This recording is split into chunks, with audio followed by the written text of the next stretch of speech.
Coach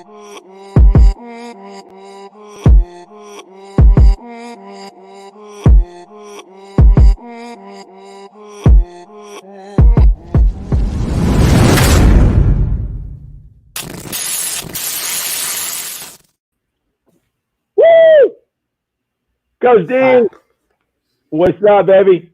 Welcome to Vested. Love you, bro. Thursday evening. What's up, man? Hey, look, here we are. I mean, this is what, 18 times? That's like lots of weeks. Coach D, am I, can you hear me? Yeah, you hear me. Uh-oh. So, since I don't hear you, I'll do what you do when we lose. Oh, no. And I will take up. Are we having a Jei'mar yet? There he is. All right. Hey. We coming at you from the living room. That's you hear me, bro. That's fair. That's how we do it. How are you? Good, man.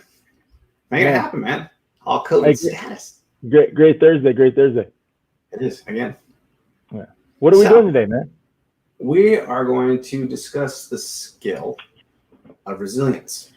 And this is a skill that all of us need, but we might not necessarily enjoy what it takes to develop it. Hey, check this out, Coach D. Yes, sir. What's the message today? Resilience is a skill. Ooh, what is this? What is this? You like that? I like that. You like that? I don't know. You're hanging. Wait. Let me look at you in the eyeball. Right there. That's a nice one. Yeah, no, this was a gift. I shared this before. This was a gift that was given, and I haven't taken. I mean, I take it off to show, but I haven't taken it off since the day that it's been gifted to me. Well, so it's Jei'mar, awesome that we get to talk. I said it's awesome that we get to talk about resilience today. Yeah, man. Look, so before we start getting all deep and such, I want to throw a shout out to our dude Aaron. Every episode that we broadcast is on behalf of his idea and his passion. So I think it's important to be able to give a nod to our dude because he's the reason we're here. And I thought we'd throw a little sizzle reel at you guys today, so that Aaron, we can kind of love you, brother. to E360. Yes, absolutely. All right then. Thank you. Well, thank you, E360. Welcome to E360 TV, the live streaming and on-demand destination for influential voices and enlightened audiences. We offer trending, grassroots, and purpose-driven content across a diverse range of interests. E360 TV is more than just watching programs. We offer the ability to interact with live shows connecting audiences to real, authentic influencers and storytellers while streaming to millions of devices.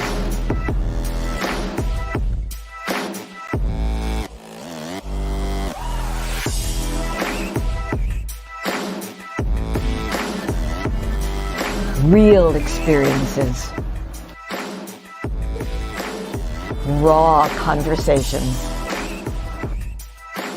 One destination for it all. E360 TV. And there you go. A little product placement for a product we believe in. Hey, we love you, E360. Thank you. Yes, sir. So, on to resilience as a skill. We all need it. We all might have some, might have a little. Either way, I have a feeling, Jei'mar, most of us have needed it in times where it was good that we had it, but what it took to develop it might have been a little difficult. Talk to me about resilience. Jei'mar, what do you think?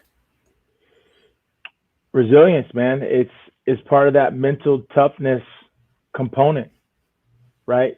Because as human beings, life is about challenge. Life is about growth. Life is about setback. Life is about failure. You know, life is about obstacles, and all those things catapult us forward.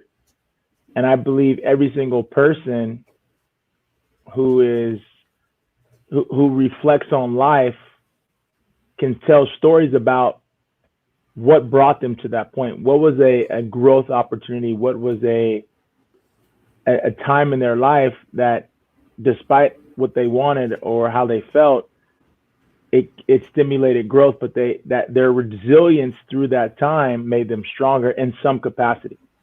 And so resilience is so important for us, especially in the world we're living in today with the COVID reflection. Oh man, you know what? Every single person today must have to, we have to all sharpen our skill to be resilient, because things are changing so fast.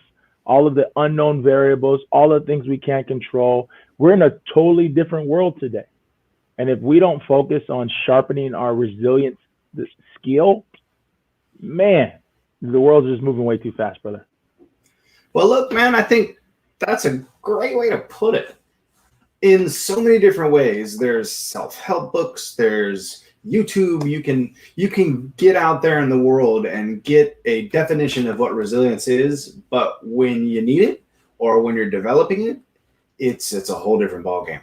So when you're trying to inspire, create, and empower through a process that's very oftentimes like just unsettling, difficult.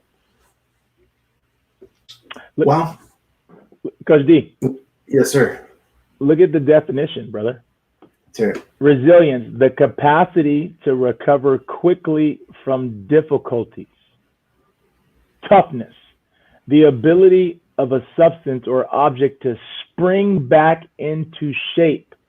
Elasticity. So our ability to bounce back, our ability to recover, our ability to be tough despite. Resilience. Okay. All of that's well and good. And where I was going with the books and the inspirational stuff, that's cool. But we're in a time right now where we're just absolutely devastated. I mean, we had one lockdown and there's another lockdown, and then everybody's president this and president that, and these lives matter and these lives don't. It's like, look, when you're faced with an impossible situation, you have to make up your mind about how to move forward. And that's what brings me to our guest right now. We have a special opportunity to meet a guy that found a way to just charge in such an incredible fashion in the non-traditional way. Let's just say that he wasn't at the altar and he wasn't self-help reading. He just pulled up his bootstraps and made stuff happen. So at this point, I'd like to drop the Inspire banner. Bam! Because now we're going to play a video that I'm going to lay down so that we have a basis for conversation. And pay close attention, because I'm going to take a different angle than most people might view or understand this. And I think that's kind of what our boy Garrett did. And that's what we can all do, to kind of look at something a little bit different and come up with our own way to inspire, create, and empower. So here's the video, and we'll bring Garrett in after that. Bring it in, bro. Bring it in. There's some things in life that all you got to do is outlast. Yeah. And if you could just you ain't got to swing, you ain't got to be going through it. You just got to learn the secret of how can I survive these next couple rounds? Because if I can get past this, then I can knock him out. So what I need you to do for me, I just got 3 quick things. The first thing I need you to do is to remember why you came here. That's the first thing I need you to remember, that vision. I need you, as you get into these last rounds and you burnt, listen to me, I'm burnt out. Are you hearing what I'm saying? What did you come here for? No matter what you might be going through, don't quit. That's number one. No matter what you're going through, don't quit. The secret is in not giving up. Everybody who's done something great, they weren't that deep. What they had was resiliency. They had the ability to bounce back. That's what they had. So all the greats, they didn't quit. Number 2, no matter how impossible your situation may seem, stay on course. Stay on course. I'm gonna flunk this math class. Stay on course. I guarantee you cannot pass it if you quit. I guarantee you that. You can't get a 3.0 if you stop. I guarantee you're gonna fail, but you don't know what's gonna happen if you keep going. When problems seem more than you can bear, develop staying power. Do what you gotta do, right? Get the right people in your five. Get those motivational people in your five, right? Stay in power, get your poems. Stay in power, watch your movies, right? We watched the other day, I was like, man, I'm going through it, so I put on Gladiator. So let me watch Gladiator, because my man had staying power. I don't know if you've seen the movie, but they tried to kill my man, and my man was like, who is the gladiator? My man took his hat off like, you know who I am. I'm back. So these last couple of weeks, stay strong, stay focused, stay motivated, and let's get this thing done now. Stay strong, stay focused, stay motivated. Don't quit. Right? Okay, so now let's bring on my boy Garrett, and all three of us get on here, and let's throw a few curveballs into this resilience game, okay? Let's do it. Garrett, what's up, bro? Oh, man. Thanks for coming on, Garrett. Of course, this is a cool thing you guys got here. I've never done something like this. Well, look, what's up, brother? Did you have a chance to see that resilience video? I did just watch that, actually. Okay. That seems like it's going to. The reason that I picked that, and the reason that I brought you on this show is because your approach towards resilience is different than anyone I've ever met. Somehow you found a way to come up in a very unfamiliar fashion. So I throw that video on there because it's this traditional motivational video. But hey, Garrett, I just threw on a motivational video where a guy was training to get back to run on a track, and we're both in wheelchairs. I mean, why? I don't know why. You tell me why. Well, hey, brother, because we talked about some things, and I want to get at you. And most people that will watch a video like that, they would be asked these types of questions, and the way they would respond would be much, much different than I feel like the way you're going to respond. So he talked about remember why you came here. Now, Garrett, I know you from as long back as you told me, but how would you answer? Why did you come here? First of all, why are you here on the show? And how early do you want to start with why you might have started asking yourself that question? So I'm here on the show, one, because you're my boy. Two, because it sounds like you are trying to talk about some things that could be important to, people on a grander scale than just somebody injured. I'm not just speaking to my own crowd. Three, because I'm just curious what you're going to ask me. I want to see how where we go, where you're going to take me on this voyage tonight. But if you're asking me when I started asking myself that question, why am I here? Or let's get early. I don't know how early you want to start, and that's why I wanted to give you the kind of the wheel. So you want to start in high school? Do you want to start with poker? Or do you want to start with your injury? You're an interesting fella, man. You went to UCLA. You're a law guy. You're a film guy. Where do we start, bro? I mean, I can just give you a little rundown, I guess. I guess college is the best place to start. I mean, I was an athlete. I was on the rowing team at UCLA. I was really active. I was, while I was taking 18 credits and joining the crew team, and I was pledging a fraternity. I was also pursuing film and television. I was doing a lot in college, and I also, I was living a fast-paced life, and that didn't slow down after college. I kept doing that, and about 3 years after college, I was pursuing a career in film and television production, and I was interning for a company. They were a talent management company, but I was helping them start their production side of the company. And I also produced my own short film during that time, which went on to do well at some festivals. And then this place that I was interning at, I had my first paid day on March 26, 2010. And then on March 27, 2010, I broke my neck. So it's crazy. I was on a path towards what I believe my dreams were to be. And, I finally, I take that first step. I finally have a paid gig in the industry that I want to be in. And the next day it's gone,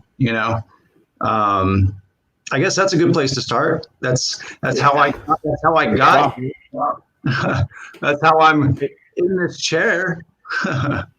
Cool. Hey, Garrett, tell us a little bit about what happened.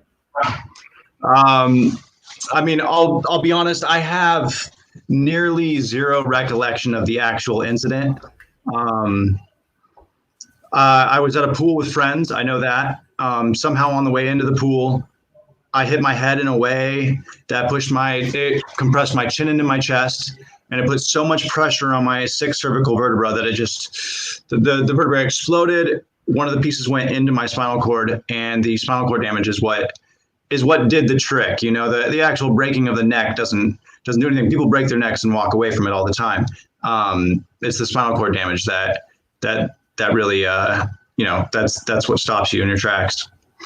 But I can't really explain exactly what happened on the entrance into the pool. It was just a day at the pool with friends, having fun. Somehow, some way, I hit my head in a way that it pushed my chin into my chest and caused too much pressure. All right, Garrett, this is all in the soup, right? So this is all the energy that goes into up to the point where you jump into a pool and you break your neck.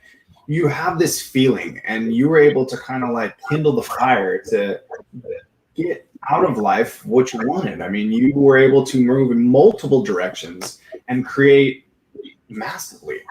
And it looked like everything that you wanted for whatever reason was going to happen one way or another. So take that energy and put it into how you felt when it changed. When I asked you why you came here, filter that energy of who you were into the moment where you're trying to build from everything just disappearing. All right. The thing is, like, I don't know. I've always said that I kind of felt like I was prepared for this. I had a pretty, I wouldn't say tough upbringing, but I had some influences in my life that were not the best. I didn't have the greatest parents. They weren't really around. My dad was a terrible influence. But then on the flip side of things, I had my grandparents always around. So I had this constant both sides of the spectrum viewpoint where I got to see people living a life that I wouldn't be proud of, and then people living a life that, they're my role models. They're the people they're the voices, even though they're gone, my grandparents, they're the voices I still hear in my head when I'm trying to make a decision on what I should do. So growing up, I grew up fast. I had a pretty clear perspective on what life should be like and what it shouldn't be like, but also kind of like what it could be like in either direction. And I sort of felt like when this happened to me, I never had this sense that anything had been taken away from me. I never hit a point where like, okay, it's all gone now. I just felt like it was the next day, and I just had a different set of abilities now. I never had like a why me moment, I never blamed God. I didn't say poor me. I just thought, okay, this is today. Let's see what we can do now. I think that rolls into what we're dealing with. I mean, there's almost this ability that you had to be able to just put it into play right away, but everybody's currently struggling because there's this laid out path. There's this is what happiness is, and this is what we need to expect, and this is what we should do next. And I thought to bring you on the show, you would be like this odd rock that people would be like, what? How? Okay, I just went on. I was real happy. It was my dreams. And then all of a sudden this happened, and I just kept going. And I was like, yeah, man, like, I think that why you came here was to share this with us, man, because everyone's freaking out. Yeah. So, that's an odd perspective, man, and I love and respect you for it. But we inspire, create, and empower, and that's a whole different angle. How would you apply that towards people that don't understand how to do what you did? I mean, obviously, not everybody's going to go through the exact same thing, and I think there's a certain level of relativity in all situations, though. I think that the mindset that I had could be, I think it is the reason for my successes. I mean, I never really wasted any time. I did drown, but then after the fact, I didn't keep drowning, like Quite literally, actually. Yeah, I did actually drown on the day of, but I didn't spend the rest of my life drowning. I think there it is. It's like, and there's a lot of people that do, there's a lot of people that they're still drowning today, 10 years after the injury, they're still drowning. And I don't know, it's something in me that like, I've just never been able to see I can't conceptualize how it makes sense rationally to spend your time, I don't know, like looking at things in a bad light, or blaming the world, or not taking responsibility, or just, just not trying. Like, I don't understand like how you can look at life in a way where you don't just at least want to be better tomorrow than you are today. So I just think that every day is a new baseline and you just go from there. So whatever your circumstances are on that given day, I just feel that you need to erase everything that happened before that day. Garrett, this is amazing, because I asked you a question like, okay, man, like, you just go. You know what I mean? And it's like you're trying to be like, okay, let me try to explain it, but it's like, look, you just go, man. You just okay, it happened and it's broken, and okay, well, then you just keep going, and it's like coming through you as you answer the question, man. You're just like, all right, I just had to I don't know, man. I just had to go and do more now. So yeah. I appreciate that. Yeah, I mean, it's hard to. I mean, you're asking me to explain this in a way that I haven't really explained it before. Most people are satisfied with just the face value of what happened, and then they just want to hear the success story, and then be like, oh, you're so inspirational, and that's like, you're so cool, and I couldn't do what you do, and da da da da, and it's just, I don't get it. I think it's really simple. I think when it comes down to it, it's just really simple. Like, you either do or you don't, kind of thing. Like, and I just don't see how it makes sense to don't. So you just do. I got a question though for you, Gigi. With that mindset you're talking about, right? You're saying you just do it, but most people don't know how to do it. So for you, where did that mental toughness or that thought process of just do it come from? Like, what experiences or what? And obviously, you say the impact that your grandparent, your grandmom, right? The voice that you say you're still hearing that. I think everyone has, special grandparents, right? And just the impact of grandparents that love us and how they mold us into the people we are today. But what experiences led up to that? Because obviously, what you're talking about is it's a skill, and most people don't know that that's a skill that we all have access to, and especially today in the COVID reflection. I mean, you're talking about something that altered your life forever.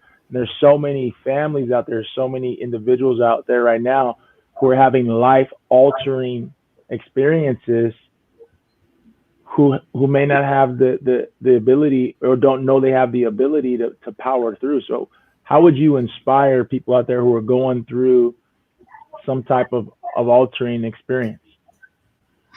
Well, I guess if I'm going to explain where I think that my inspiration came from and the way that I'm able to do it is, I guess I just watched my grandmother my whole life, never back down to any challenge. And I mean, a lot of times that was in support of me. She raised her first family, raised my father, And then when my father wasn't able to take care of me, she initially took me every other weekend.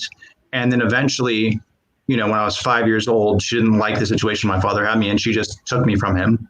And then, when she wasn't getting support from her husband to, because he wasn't the biggest fan, my grandfather wasn't the biggest fan of having to have a second family. She still just said, nope, this is how it's going to be.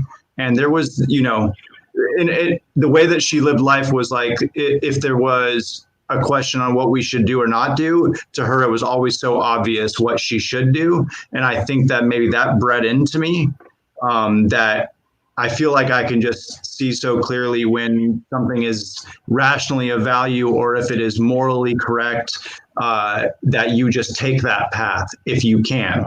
And I mean, like a lot of times, like, sometimes you just can't take the morally correct path or the rationally sound path, but like you just in life, you do what you can and you try to follow those paths as much as you can.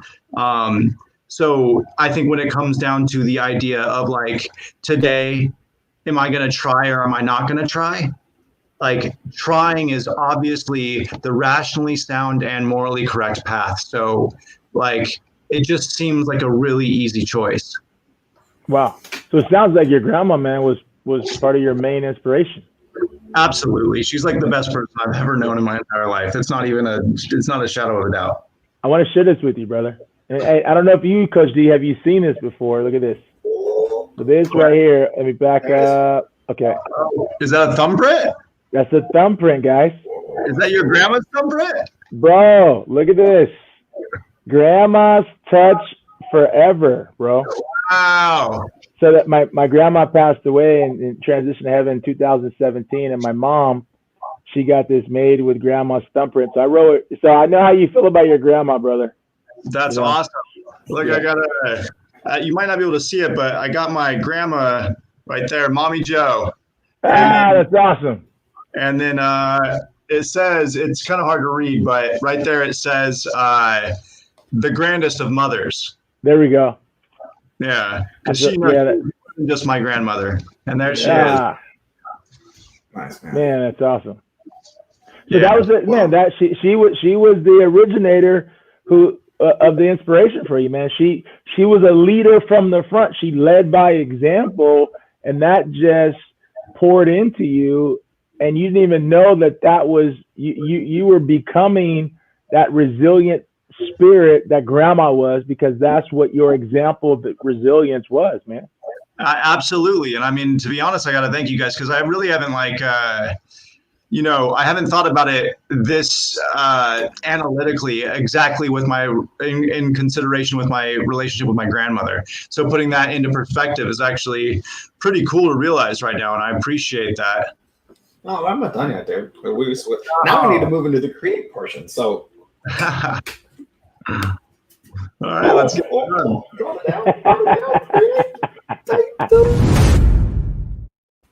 Okay. So, speaking of creating, when you and I were creating our friendship, we played this game called Words with Friends. And this is when I realized that Garrett was very bright.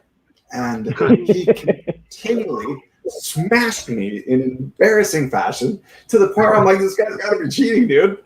And then I find out that this guy quietly is this guru at playing poker. And he's like, oh, yeah, in my free time, I was just playing these little dollar games, and I won like 7,000 of them, and now you're moving on up. And I'm like, what? And he's like, oh, yeah, back when I was in college, I used to play a little poker. And I'm like, okay, a little poker, what's that mean? He's like, well, I just financially just funded most of everything playing poker, but, just a little poker. And I'm like, whoa, what? Okay, so, Garrett, will you tell us a little about poker? Yeah. So you mentioned college. I did pay for a good amount of my tuition with poker winnings. In college, I didn't take it like it was going to be a career. It was a means to an end, and I was able to pay for a good amount of tuition. Like, I graduated college debt free because of poker. And then once my injury happened, and I was sort of, limited in the things that I would be able to do for financial means. I kept getting encouragement from my old poker friends that I needed to give it another try. And you were there during that transition, because obviously, like, you were there when I was focused on physical therapy, and we were doing a lot of physical therapy together. And that's where you won my poker tournament when I was straight back. So you mocked everyone. Yeah, I know. That was fun. Your poker tournament was a lot of fun. Yeah, it was early on when you realized that you were a master. Yeah, you were like, I don't think you're invited to the next one, dude. Yeah, you're out, bro. Sorry, you can watch. But yeah, so like during that time, I kept getting encouragement from my old poker friends to just go ahead and give it another shot. And I had been considering it, but then the real thing came. I had a little bit of pressure because because my grandparents were too old when I got her to take me in. Obviously, they were at this point far too old to be able to take care of me any longer now that I was injured. My aunt took me in, and I was living with my aunt and uncle. And my aunt's great as well, in the image of my grandmother. She's a far cry from my father, her brother. And she came up big for me, but they got divorced while I was living with them. So, I was in the hospital for 3 months, and then I was living with them for about 6 months when my aunt and uncle got divorced. And because of the divorce, they were going to have to split their assets, and part of those assets was the home that I was living in. So they told me in December of 2010 that I had until April of 2011 to figure out what I was going to do, as far as the living situation. And, I had no money. I had no money in the bank. I had no way to make any money. And, I'm still struggling to get out of bed. I still can't feed myself correctly. It's like, but I decided to hop on my PokerStars account. Because look, I needed to figure something out, or else honestly, I was going to end up in an assisted living facility. And I was very scared that if that happened, I may get stuck in a situation where it was going to be really hard to get myself out of. So I hopped on my PokerStars account in January of 2011, and I literally have 99 cents on there, and some frequent player points, which are these things that you can use to enter free roll tournaments. And if you win them, you get tournament money, which is not real money, but then you can use that to buy into other tournaments that you can win real money. So from January 15th of 2011 until April 9th of 2011, I turned that 99 cents into $50,000 real money. Wow. Yeah, and this was during that time that I was with Damien doing therapy, and we'd see each other 2 or 3 times a week, and then he's like, "So what's the update?" And I'm like, "Oh, I'm up to 6,000." The next 2 days later, 11,000. Next week I'm like, "Oh, I bet like 23,000." He's like, "Dude, what is going on?" But yeah. In a way, poker saved me in that situation, and I know that I'm so fortunate to have had something that I was already pretty good at, and I didn't have any blockades. My injury did not prohibit me from advancing my skills in that arena. But yeah, I turned that 99 cents into $50,000, and I was able to move out into my own apartment. I moved into a 1-bedroom apartment. I had a caregiver 4 days a week in the morning. And I still was doing some therapy with Damien, but I was starting to tune it out a little bit. I was starting to play more and more poker as time went on, because it was looking like I could start turning it into a career, which, if we go on long enough, I did. Yeah. So looking at your trajectory of poker, is there any one victory that stands out more than ever? I mean, well, yeah. I won a tournament in Las Vegas. It's called the Bellagio 5 Diamond for $1.1 million. Come on, baby! Woo! Yeah. Man. Started out at 99 cents. Yeah. So from the time when we said, hey, I'm going back in the game, 99 cents on the balance I got left, from the time you hit 1.1 million, what was the time frame there? So January 15th of 2011 is when I first logged on. And then I moved out of my aunt's in April with 50,000, but that website got shut down. So I ended up like finding a new website, and I was like kind of wary of online poker. So I only put $100 on, but then 10 months later, I turned that into 111,000. And then, And then I found a third website where I put $500 on. And then over the course of a year and a half, I turned that into roughly like 180,000. And then in 2013, I decided to start playing some live poker. My first ever live poker tournament was this $400 buy-in that I ended up winning for 19,000. And then I just decided to take a shot in 2013. I played a $10,000 buy-in at LAPC. Wait, what was the buy-in? Yes, Derek. He's the guy. He smoked everybody. He was on his way to learning he was decent at poker.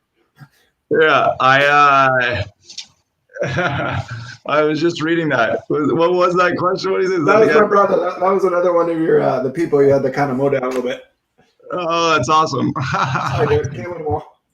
But yeah, so I just took a shot. I bought it into a $10,000 tournament, and it was like, it's one of the biggest tournaments of the year. It's where all the professionals were. It was new territory, and I ended up getting seventh place in that tournament. I lost a situation for a lot of chips against a big time pro, and we were 50-50 in the hand. It could have been a coin flip the other way, but anyway, seventh place still paid me $160,000. So my very first 10K I ever played in, I ended up getting seventh in the tournament, and I just kind of said, I think I can do this. So then later in 2013, I final tabled another one. I got eighth place, another one for like 50,000. Then in 2014, I got sixth place in another one of them for 175,000. Then I got 32nd in the main event later in 2014 for 230,000. And then in December of 2014 is when I won that tournament in Vegas, Bellagio 5 Diamond for 1.1 million. So it was the course of what? Wow. Almost 4 years, just under 4 years, from 99 cents to that 1.1 million. Man, but if you think about all the victories in place, is way more than 1.1. Man, we got to talk about the accumulation of all the victories, right? That's the number, from 99 cents to all the victories of that, right? Mm-hmm.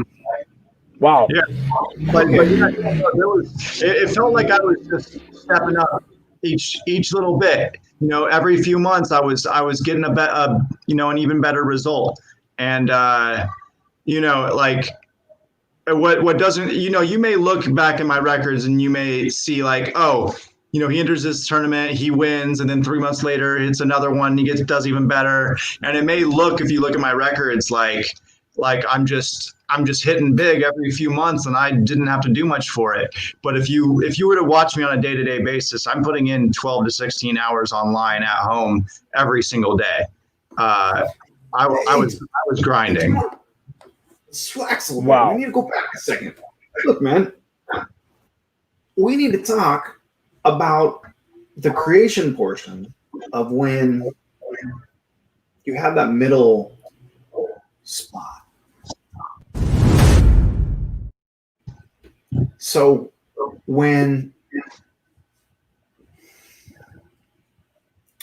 he talked about sometimes you got to just make it through a couple of rounds to be able to win the fight, because that if you do, then you can get the knockdown.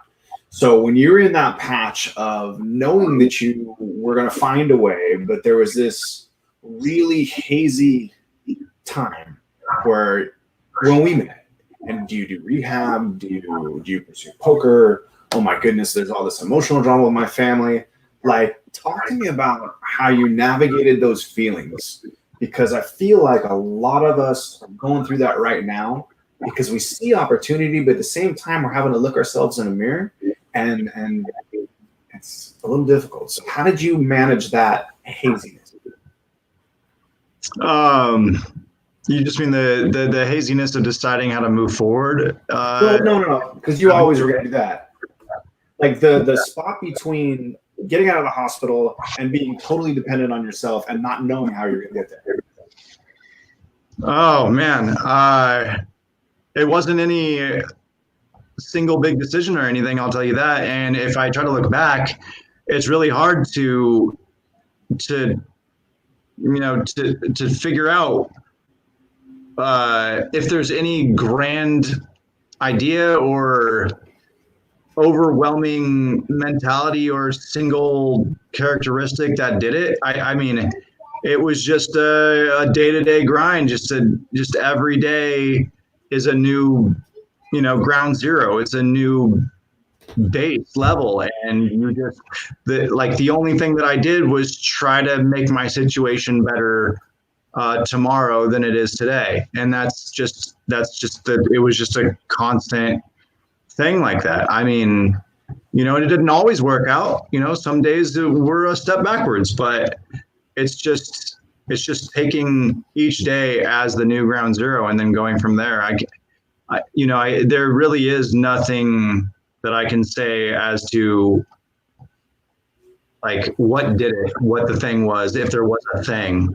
I'm trying to dive into your process because I'm moving towards like, okay, so yeah, you made money and you support yourself and you overcame the whole drama of the immediate situation, but you rolled the same process right up into more of who you were, because through these triumphs you were able to continue to roll on with being vegan and now moving into the restaurant business. So I was kind of poking at the ideas like, okay, like where's the process here of like, okay, you have this hazy part and then you get through it, but then you immediately roll it right up into something that you believe in. So talk a little bit about how poker transitions into veganism and starting a restaurant.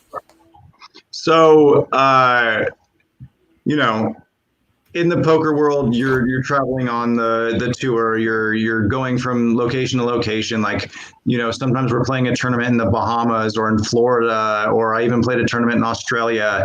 You're all over the place, and you see the same faces. You see the same people everywhere you go, and everybody's good at poker. Some are better than others, but some shouldn't be there. But you start to realize that it's not the healthiest lifestyle. And I watched some people that looked like they were 17, 6 years later, looked like they were 45. And you just know that this lifestyle, it's heavy. It's like, especially if you're not doing as well as some others, especially when you may be as good as those others. Some people are just not as fortunate, and their time comes later. It really is a grind, and I do know that I was fortunate on the early side. But what I did realize was that it wasn't the healthiest lifestyle, and if I was going to have longevity in this, or even in just life in general, I needed to start looking out for myself and my body. And so I started going down a road of just trying to make better decisions as far as my diet. And, I just started taking things away. I just started taking things out of my diet. And then over time, I got to a situation where I wasn't eating anything except for fish. And that's like it. I'd have sushi and salmon, and I wasn't eating chicken or red meat. I wasn't eating dairy. I wasn't eating eggs. I wasn't eating anything. And I watched some documentaries, and some vegan documentaries, some of those popular ones that have swayed quite a few opinions. I was just like, shoot, I'm going to try it. Like, let's do it. I'll try it. And, I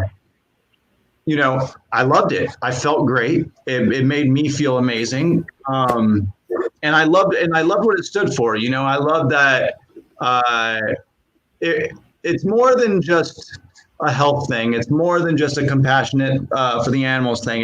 It also really just, it makes you look at our society in a slightly different way. It makes you start peeking behind the curtains of what what things are really made of and where they really come from, and if this is sustainable for the earth. And once you sort of go down that rabbit hole, it's hard to come back up. And I just knew that it was like something that had already positively affected my mentality, my mindset. So in that quick of a time, I just knew that I wanted to be involved in it to some degree for the rest of my life. So I decided to go all in, and I opened a vegan restaurant to commit to veganism. Also, it was something that I could do with my money that I made in poker that I felt was ethical. It was something good. I felt like I would be creating jobs. I would be doing something good for the planet, because I was starting to have some associated guilt winning so much money in the poker world. Because in the poker world, like I said, I watched some kids go from looking like they were 17, 6 years later looking like they were 45. I watched some, full-grown men, playing $10,000 buy-ins with me. 5 years later, they were asking me to borrow $100, and during this whole time, I'm just cashing out. I'm just winning the whole time. Plus on top of it, when you're a poker player, when you are at your best, you're literally providing people a disservice. So it doesn't.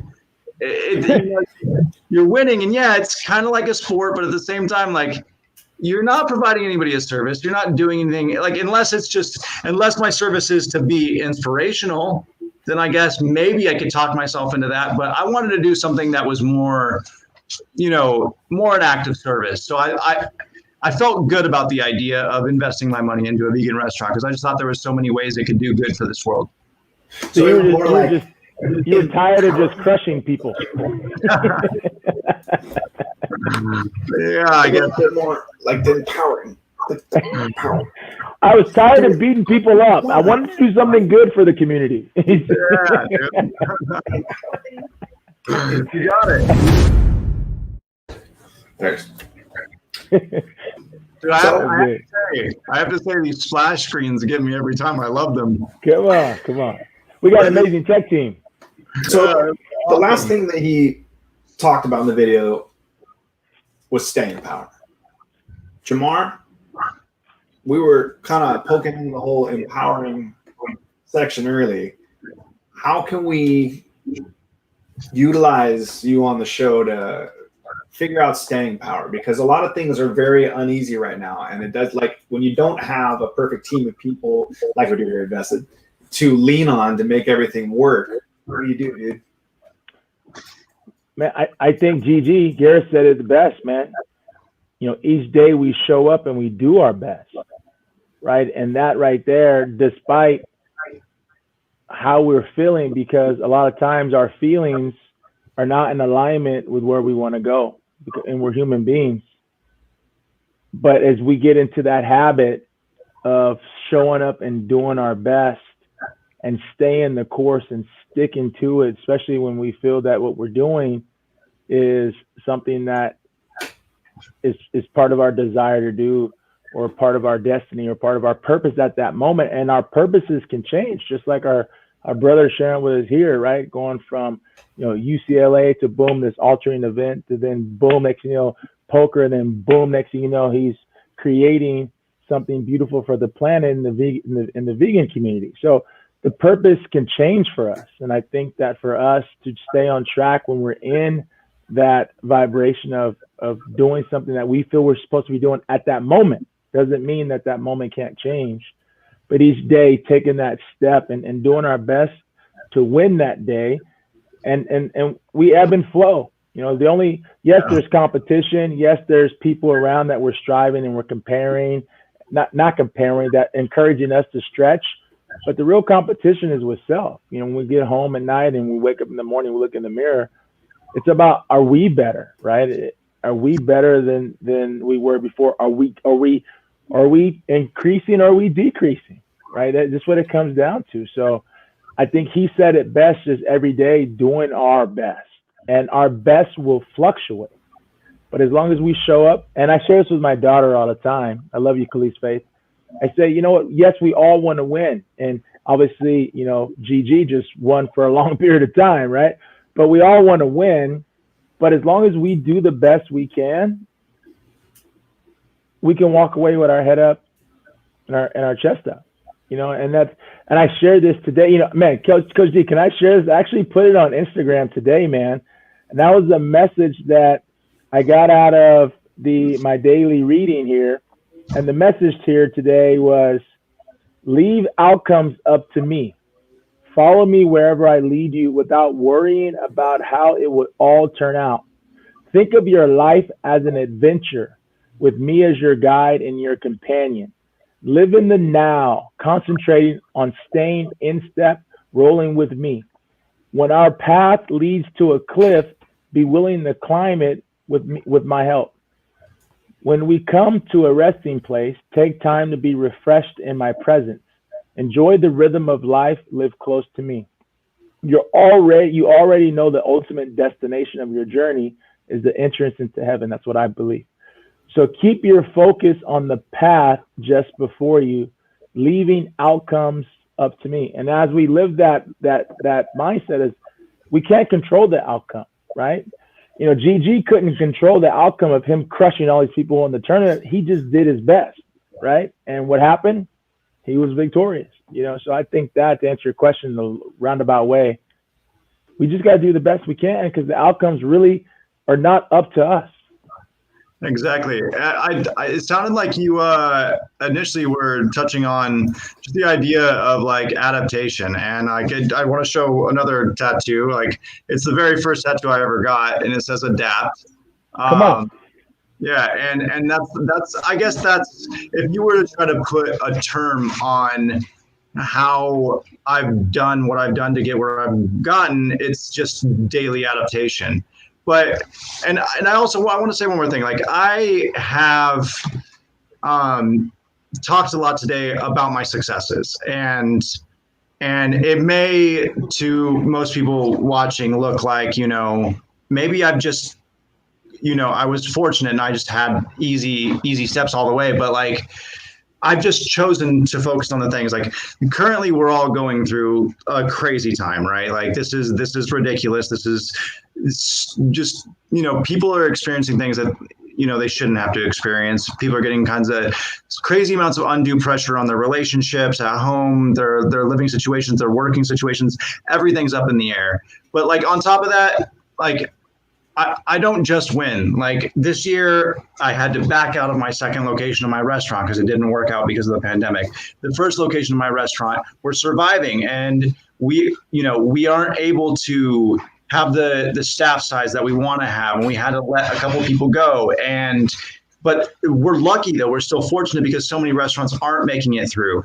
But that's something else that we're getting hit on. This has been a rough year. I just went through, you know, the worst breakup that I've ever gone through in my life. I lost somebody that, you know, I lost a connection that I never wanted to lose. And that's something else. I'm literally sitting here right now with a broken tibia, a fractured tibia, and a torn MCL.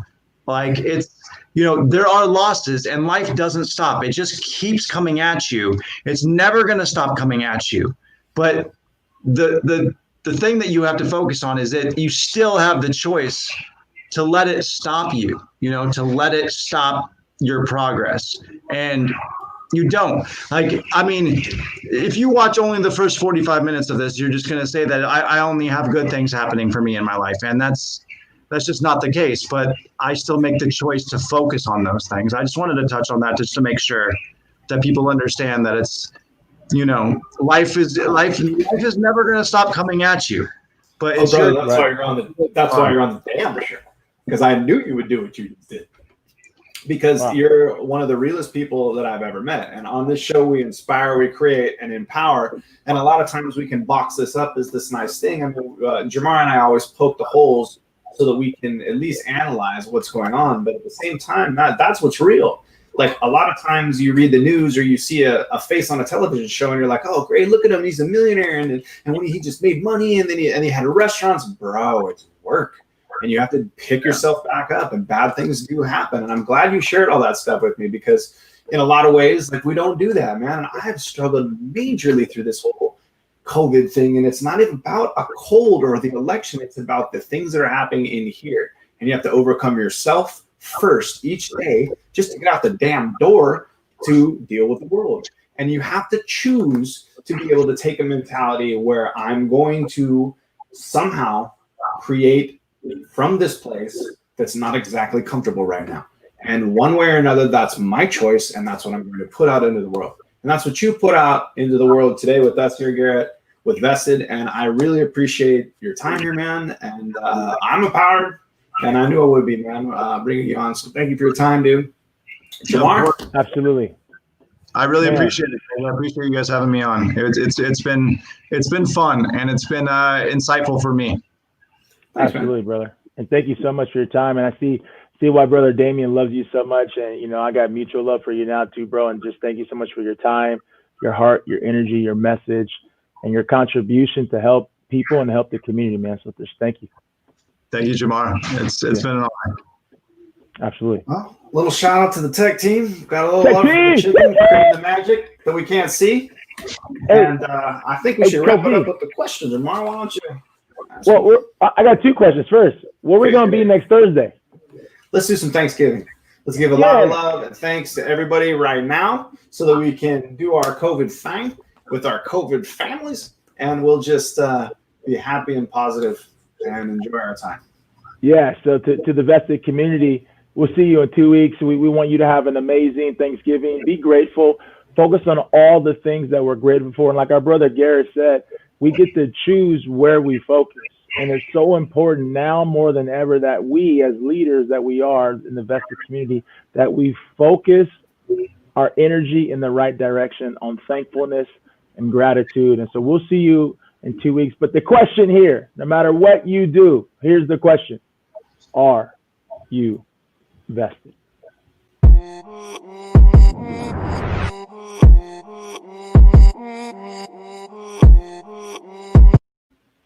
You. Yeah, that was awesome. That's you.